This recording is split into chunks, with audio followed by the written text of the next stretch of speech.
welcome back and thanks for staying with us. If you're just joining us, you're watching Daybreak on Trust TV, and it's time for us to review the newspaper at this hour. We already have our guest in the studio, Mukhtar Suleiman. He's a public affairs analyst joining us for an analysis of the stories on the papers. Good morning and thank you for joining us. Good morning. So like I always say, it's nice looking forward to Monday. All right, so before we move on to the analysis, let's take a look at the front page of the national dailies. The lead story on Daily Trust newspaper today talks about the cost of living crisis, and it says civil servants engage in menial jobs to feed families. Workers as caterers, tricycle riders after work, and boost production to lower inflation, says economists. Details of the story can be found on page 4. We have more stories. Daily Trust economists worried over budget deficit, Naira redesign, present options. And you can find details of that on page 23. We also have on insecurity, bring in mercenaries, create border patrol force, report advises federal government. Details on page 3. And Kano APC crisis intrigues as Kwankwaso woos Dogwa to NNPP on page 13. Now there's a pictorial there of the Deputy Governor of Taraba State, Engineer Haruna Manu, and Governor Darius Ishaku Dixon, Executive Director, Humanitarian North East Development Commission, and a host of others during the presentation of food and non-food items donated by the NEDC in Taraba State Government, and also to Taraba State Government and also to Jalingo. All right, so these are some of the stories on the front page of Daily Trust newspaper. Okay, up next is the Nation newspaper, where from the top of the page there is a story saying COP27 Buhari world leaders tackle climate. Story on page 2 and 3. And then just beside it, dollar scarcity worsening. Dollar scarcity worsening petrol supply, say marketers. And by the right of it, JAM, only CBT centers with laptops will be accredited. Story on page 3. Then leave judiciary out of your woes, Ocean APC tells PDP. And the major story here speaks about another governor threatens to quit Atiku campaign. Bala Mohammed, PDP presidential candidate, working against my re-election, and Wiki marking the others to sustain opposition against ex-VP Otom Blast Atiku. These are some of the riders on the story that is leading today's Nation newspaper. And just below that, CBN's digital currency yet to gain traction. And below that, courts will decide ASU's withheld salary, says Ingige. And, the pictorial, and of course, it has a headline below it saying 2 Pakistani, others held for cocaine skunk trafficking. And, it shows the picture of the 2 suspects and some of the drugs recovered from them. On the red strip just below that, Lagos begins clampdown on unpainted commercial buses. Then ISWAP commander killed. Story on page 5. So these are stories on the front page of the Nation newspaper this morning. All right, let's move on to the next paper, which is the Punch newspaper. Now, the lead story here talks about the presidential town hall. Economy, security dominate as Atiku Tinubu's keep debate. We also have writers on that story that says Obi, Kwankwaso, Okowa, Kola Abiola prefer solutions. Protests erupt over PDP APC presidential candidate's absence. Tinubu had fixed engagement with Mina farmers before invitation, says PCC. From the top of the page there, you have Forex crisis. Trapped funds hit $567 million as federal government meets airlines.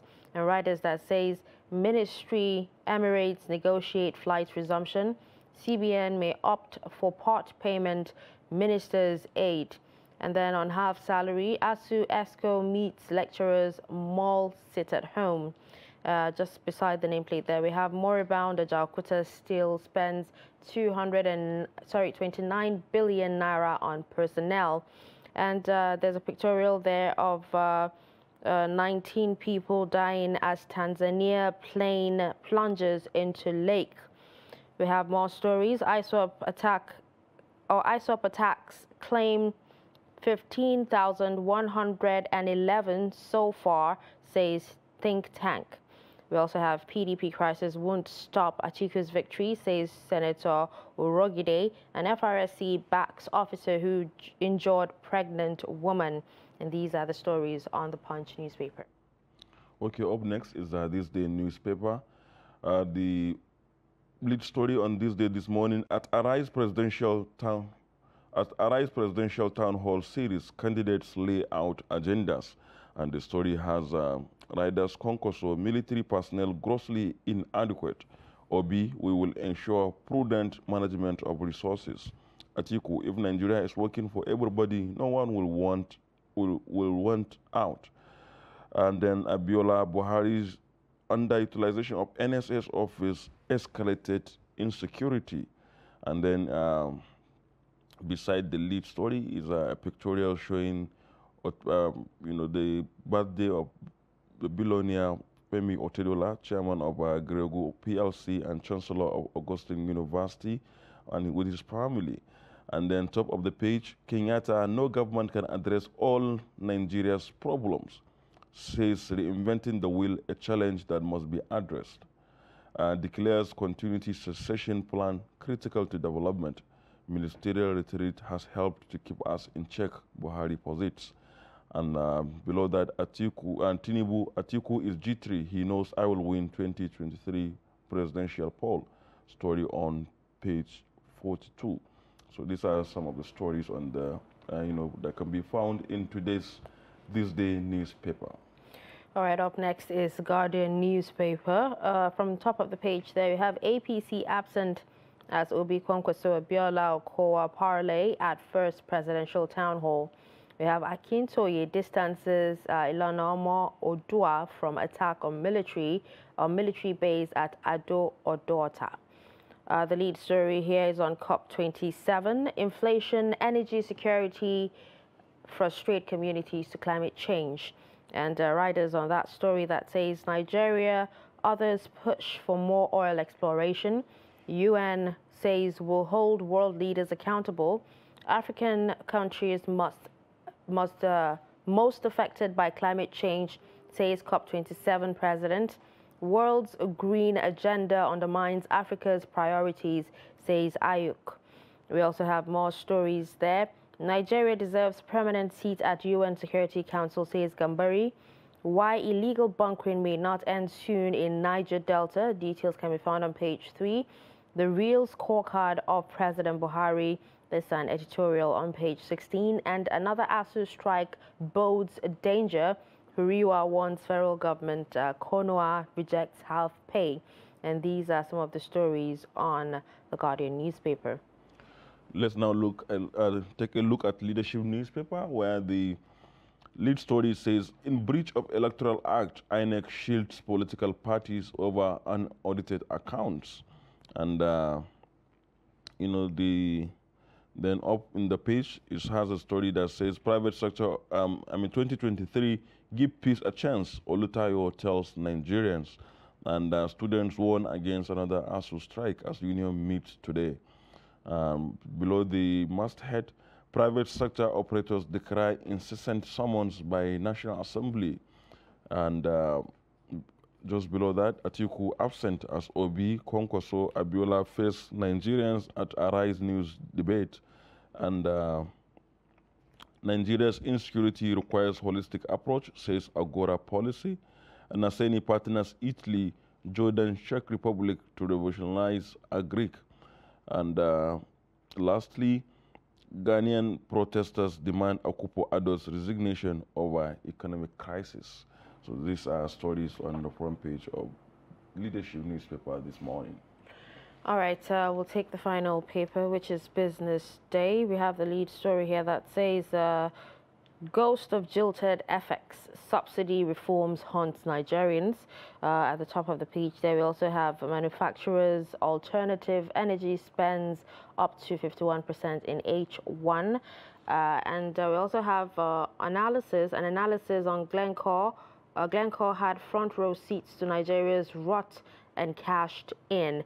And there's also a story on Business Day partnering with PricewaterhouseCoopers on My Family, My Business. And these are some of the stories on Business Day today. And with that, we're done reading out the stories on the major dailies in Nigeria. We'll move on to the analysis right now. We still have our guest in the studio, Mukhtar Suleiman. Thank you so much for staying with us. Thank you very much for having me. Yeah, good morning, It's been a slow news weekend. It's what? It's been a sort of a slow news weekend. Oh, yeah, exactly. It was. No much drama. No much drama, apart from the presidential debate last night. Yeah, I was hoping that was going to, like, there was going to be a lot of drama from that, but there wasn't really. Wasn't much, It's like everybody came scripted and they stuck to the script. I couldn't watch most of it because I was a bit under the weather over the weekend, but I was able to keep. I just played it in the background while I was sleeping, so I could hear some of the conversations that ensued. But it sounded well. Well, they all sounded promising. Yeah. Honestly, it's unlike the conventional way we've seen debates in the country before, where maybe it's because the vice presidential candidates have evolved, so to speak. The Buhari administration have taught us that vice presidential candidates are always the spokesperson for the presidency, so to speak. And well, let's hope that So with the top two absent, it's from the reviews. Actually, I haven't watched it because I was busy. From the reviews, you could see that with the top two absent, the two lower was actually they really shine very well. The Tinubu's campaign, Obi and Kwankwaso. Kwankwaso. The Tinubu's campaign released a statement this morning, a very shabby one-page, weird-looking statement. Yeah. I saw it on Bashir Ahmed's Twitter page late last night, just before midnight, and where he was saying that the presidential candidate has how to put this? Had other engagements. No, aside from other engagements, he said he has a uniform perspective of all town halls. So he does not want to start one and not attend all the remaining. They said that so many other news organizations are organizing similar thing. So do you think that is not a reason enough for not attending? Yeah. Well, I don't want to prioritize what was it called? Arise News debate platform, but would INEC host one? I think that's another question. Would there be one that will be done in collaboration with INEC and other key stakeholders that will be a proper town hall for the country? That would be a valid question that we should ask. So I don't know, saying that you're not going to be there just because you don't want to, it sounded like an excuse you just cooked out or something. Honestly, that's how it just sounded. It just sounded like an excuse. You could have as well be there. You could have as well go to this one and not go to the rest. And I don't think anybody will hold it against you because the vice presidential candidates may not also be able to attend all the other town halls that will come up eventually along the line of the presidential race during this campaign period. Yeah, so it is what do you call we need to take a look at. We shouldn't be. If you're going to be the president, you should be a bit accessible. We all agree that the media serves as a bridge between the people and the governor and the government. So if the media serves as that bridge, make yourself available to the media so that at least people can hear you directly from you. All right. Okay. Let's have your thoughts on a very disturbing story talking about the lead story on Daily Trust newspaper. Reminds me of a proverb, a formulated proverb that's actually come to stay. If you're in Nigeria, you need to have more than one stream of income. And here we have, civil servants engaging in menial jobs in order to feed their families. I think, if you ask me, everybody in Nigeria actually does that. But here we have civil servants who a lot of people look up to when it comes to, employment, working as caterers, tricycle riders, but economists have actually come out to say that it will boost in, or lower inflation. Well, for civil servants looking at, it's sad that, have you seen, I'm trying to find the best way to say this that won't come off at this stage, but have you seen the salaries of civil servants, the salary scales of civil servants? It is pathetic. It's one of the most terrible salary scales. But then again, on the flip side, maybe that is why there is no much enthusiastic toward work from the civil servants. Maybe that's why. Like I would remember, I spent some time in one of the MDAs between January and toward the end of the year, and the civil servants barely come to the office. In fact, most of the work is being done by us, the consultants that were there in the office. They were doing next to nothing. There's just the job security that comes with being a civil servant, but most of the time that is it. So it might be the effect of the poor pay structure, because I know civil servants that were collecting 40,000 naira before tax. That's minimum wage before tax. There were some that were collecting 100. There were some that were directors and not collecting up to 200, which is almost similar to what ASU is also clamoring for. That needs to be reviewed, because the top 1% of government cannot keep spending the kind of money they are spending and then be expecting everybody else to just adjust. The government kept saying there's no money, there's high rise of inflation. Recently, they increased the severance package for the president, the vice president, and the rest of them. It's not fair. If the government continues like this, I've said this before, we're most likely going to see the same situation of what happened with the French Revolution happen again. Because you are telling us there's no money. You are asking us to give something to adjust, but you are increasing your pay. You are living la vida loca. You are spending extra. But you're telling us, oh, there's still no money, there's still no money, there's still no money. It doesn't make sense. I think that needs to be checked. The government needs to also give. We need to see that, oh, they are also struggling to see how we can also make ends meet. They are the top 1%, so to speak, spending money at that level, and then civil servants don't have as much. Of course, there's going to be corruption. Of course, there's going to be over budgeting. Of course, there's going to be budget padding and the rest of it. There's going to be siphoning of money. And we need to actually check that as a country. Okay, but you said something which struck my chord in me. You know, the civil servants who also don't come to work and all that. So isn't that an issue of cat before the horse or the horse before the cat? I mean, like in terms of work ethics, you know, are they? Is it something you alluded to the fact that perhaps they are affected by the low pay and all that? But is that enough reason for people not to? You know, government is not a business where you say the more you put in more efforts, the more money the government will generate. I don't know if you understand what I'm trying to say. Like, it's not a sales company. It's not entirely. It's an administrative setting. Yeah. So the same way I know a lot of civil servants that were not coming to the office. I knew civil servants that were coming to the office every day, but their pay did not change. The one that came, the one that did not come, will receive the same pay at the end of the month. Well, lots of people have actually complained that the payment platform, that's the IPPIS, is actually responsible for... Before even the coming of IPPIS, we've always had this issue of payment structure for government staff. Even before we went into that system, the salary scale is not fair. I have a friend that is currently in Dubai. She schooled and stayed back before this whole ban thing came up, and she's a secretary. She was telling me that her salary after tax is around $4,000, maybe $3,500. It's why most people want to leave, because the minimum wage in some other country is still far much more better than the minimum wage you have here, than even your maximum wage, so to speak, sometimes.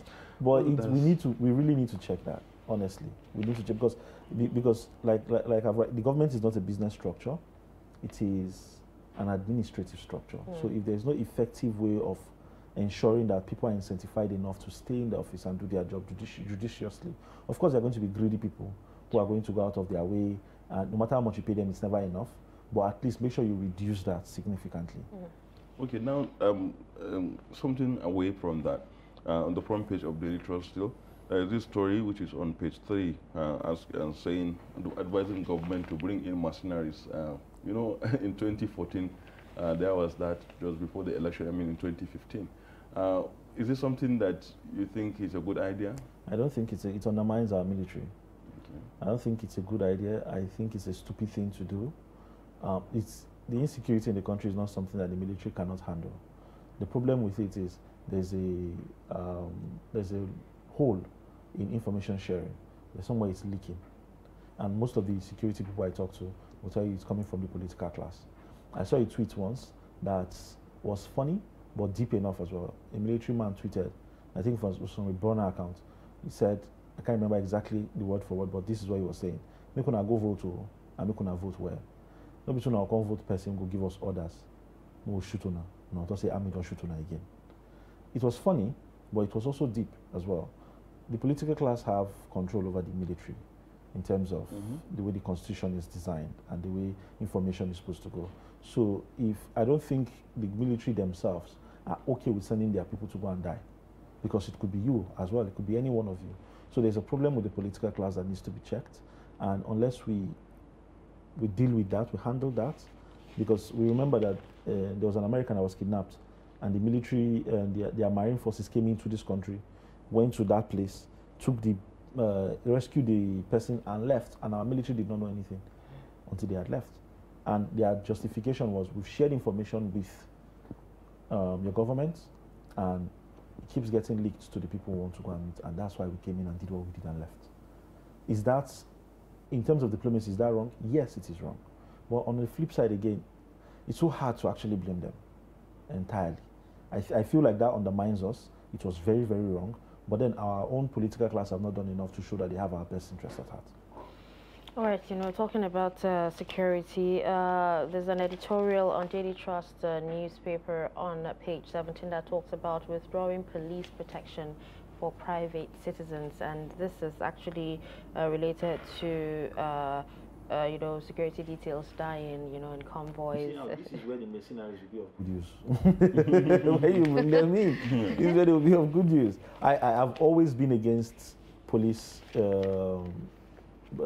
having police escorting privates to private people. Pay security companies who this is their job. The police is the property of the government and the property of the people, and should not protect you privately when you're not a government official, when it's not in the interest of the state. Not even so government official, but high value government official. Yeah, not not to just say, because thank you. I think there are some, even in the government cycle, that you will think, well, perhaps they don't deserve really. Yeah, I've seen pictures and videos of senators in the UK who take the train. You see them standing in the train. This is a senator. That was a senator, and all of that happens. But in our country, it's not the same. If the countries are secured as they claim it is, why aren't they just driving the way they want? But on the flip side of it, is you get to find that one of the major reasons why they don't do that is there is this psychophancy we're still talking about. I always talk about. There's still a psychophancy to it that they really enjoy, in terms of the people, in terms of the siren, the military men around. It provides this sense of self and importance that is not entirely always necessary, but they do it anyway. So it's crazy. Sometimes not even for the security reasons. It's just that sense of importance that it gives, that it provides. That's what I'm saying. That's why I say, for example, you see people, as we say, members of the National Assembly living in Abuja, just go to the National Assembly and come back, but they still have a police escort. So, okay, that's a very, an important issue that, of course. And then, surprisingly, so many police inspector generals, as the editorial noted, so many have in the past mentioned that they will withdraw this kind of. So why do you think it's not happening? It's an IGR method now. It's a way of generating money. I found out that you can actually pay. I remember somebody was explaining it to me. Like you pay the station or the division you take the policemen from. Yeah, well, that's not official. You pay them. I don't know if it's official, whether it's unofficial, but there's a way you pay the division, and then you also pay the policemen. Now, when the policemen look at how much they receive on a normal day, and how much you're going to be giving them for them to be present and as a security. So, but why do you think the withdrawal is not happening? This is why I'm saying, it's that thing about following the money. Wherever it is the money is coming from, whatever it is the money is, whoever it is that is funding it, it controls the entire process. Who pays the piper dictates the So what's your take on giving security agencies targets? I don't understand targets. Like, and you said it's a revenue generation. Like, yeah. Yes. So giving them targets. Like how much? Target. Yes, revenue target. How much? Are you serious? They give them targets. I'm asking. I don't know. I don't think That was shocking to me. They have become bankers. There are allegations or insinuations that at the top brass they like tax the lower ones, maybe the DPOs or the CPs, so that they make returns to some of the big people. I'm not going to be surprised. As I said, it's an allegation, but there is that insinuation that because of monies from those kind of arrangements, they actually. That's why I say it's not official. The only one you don't I pay know, the government, but you pay through the ranks. Because the only one I know of that I know somebody that has a police escort explained to me was you pay them at the division you take the policeman from, and then you keep, aside from the official salary that comes from you keep settling the policeman something just. So, and even the policemen like it because it's extra income. It's that thing we're saying on this thing that they are doing menial jobs to get to get more money and that. So it complements the salary. Complements the salary. All right, let's move on to the front page of the Nation newspaper, and it says another governor quits or threatens to quit Atiku's campaign. You know, what does this mean for the PDP in the 2023 elections? Because you have so many governors quitting. For you to win elections, you need governors. If you're losing governors in your stronghold, because down south is where the strongholds of the PDP is. I think the governor threatening to leave is Bala Mohammed. Yes. I think it's Bala Mohammed. It's also shocking to me because I understand that Bala Mohammed was all part of the caucus that cheated Wiki. I don't know if you understand, like because of the way the whole thing happened during the primaries. Bala Mohammed was one of the people who stepped down for. No, he did not. Bala Mohammed? Yeah. Okay, no, sorry. Bala Mohammed was one of the people that was used to divide the votes. There's a way they said it happened, allegedly anyway. He was used to divide the votes, reduce the amount of votes that Wiki was supposed to get. It's why even after he lost after he came back from the presidential primaries, the party was willing to back him because, you know, I think the SSG had won the primary ticket for the Governor Guba seat, but then with the influence of APC, they pushed INEC to postpone the deadline for the primaries. So when that happened, the party was willing to null the primaries in the state because the SSG refused to give the ticket back to, you know, the placeholder thing. They started coming up with the whole innovation. And then the SSG refused to give him back the ticket, so they were ready to. There was it was even on the news where the party was saying they were going to cancel the primaries and do it again. Okay, I can't remember it was on the news because I felt that it was an internal arrangement, like they did. There was an internal arrangement, but then it was an internal arrangement, but there was almost the same thing that happened to Ahmad Lawan was going to happen to him. Similar incident that happened to Ahmad Lawan. Yeah, so actually, from the political grapevine, what I heard is that. It's actually one of the reasons that aggravated the crisis because he felt that some people, allegedly from the Atiku camp, who felt bad that he didn't step down for Atiku at the election, at the convention ground, were now trying to stop him from picking the ticket back. The ticket back again. Yeah. I know there was that issue of there was that issue of him getting back his ticket when he went back, but the party was willing to back him.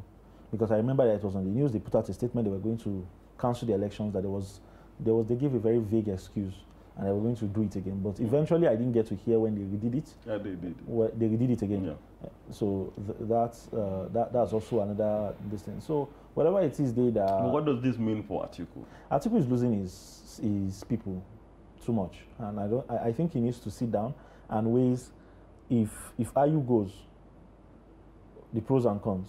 If IU stays, the pros and cons, and if you calculate the sunk cost from the two variables of what he has, is it better for him and everybody else, or which one of them is going to be the best choice for him going forward? I think he needs to actually evaluate that. Somehow rested the issue of IU going because I think they have said that they had moved on, but it's obvious that they haven't, and it's obvious that there's an issue.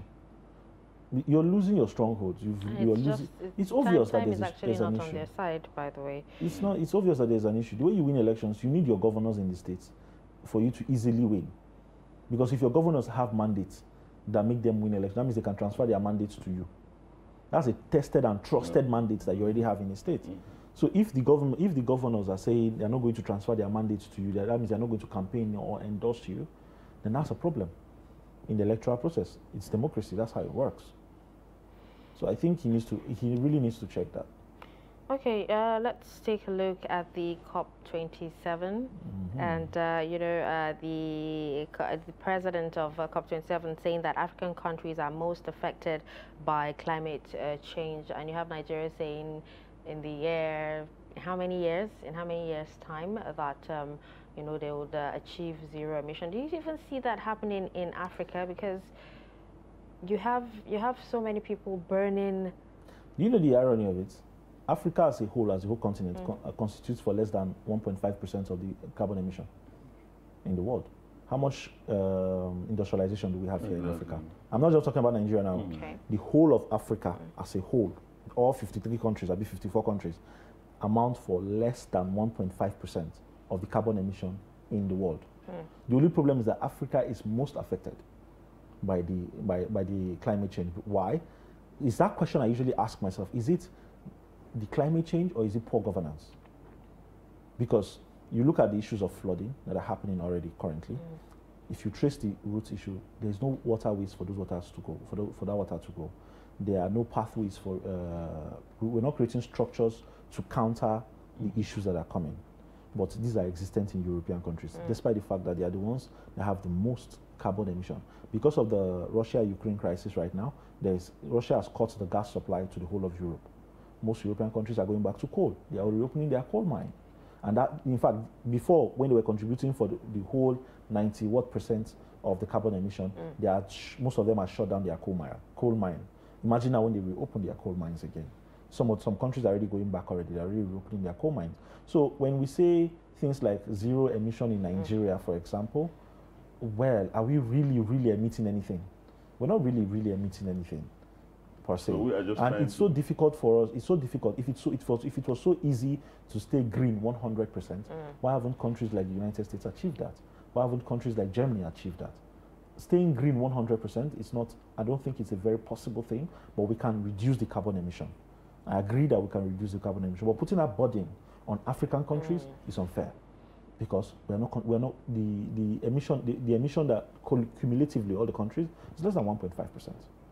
So it's absolutely unfair that the council wants to put that burden of this thing on Africa. Yes, there's a lot of funding coming here for climate change right now, climate advocacy. Everybody wants to be on that front, but I feel like if we can tackle the governance problem, where governments can put in structures that are effective to ensuring that most of these things are actually dealt with, then we can deal with most of the climate effects. Okay, now let's have a quick look at this story on the front page of The Punch. They say moribund Ajakuta still spends 29 billion on personnel. You are laughing because, you know, it collocates with the story of the, you know, our refineries who are still being staffed. So you wonder what these staff are doing. I remember I saw an analysis of this, similar analysis some years ago, on how much is being spent on personnel for a steel company that has not generated one knot, like a single knot for God knows how many years. It's absurd. Honestly, it is totally absurd. So what are the personnel doing there? I saw the breakdown where there is breakdown for maintenance. Maintenance of what? Of what machinery? Machineries that are not working. That's why the best term there is the moribund steel company. Like, it's not, so when the monies are being, and there's cash backing for most of this, it's not just even budget. There's often cash backing for it, because, you know, it's one thing if there's a budget for something, and there's another thing there's a cash backing or cash release. So the monies are going where for doing what? Exactly. Sometimes I'm confused if the steel company is the responsibility of the state government or that of the federal government. Should the state be the one to push for its revamping and its reopening? Revival, yeah. Yes, or its revival. Or is it the federal, or should we leave it to the federal government? Left for me, the state should do that. This is where I go back to... It's federal government property. Yeah, but this is where I go back to the issue of governance and all of that. I'm a strong believer of the efficiency of pure federalism, where every state is responsible for its own resources, and they should pay money back to the central, something like what the United States does. If we do that, state governments will be forced to ensure that their states attract foreign direct investment, because they will need money for them to run their government. So if that happens, I have a strong feeling that will be one of the kicker for the revival of the Jakarta still come. Not just that, and a whole lot of other issues that most states need to actually look inwards and find a way to ensure that they actually right. It should even be a solution for insecurity, if you ask me, because when your state is not secured, you don't get investment. When you don't get investment, you don't generate money. When you don't generate money, you don't have enough money to actually run government. So we actually need to do that. Well, thank you so much, Mukhtar Suleiman, a public affairs analyst, for gracing us with your presence this morning. Thank you very much for having me.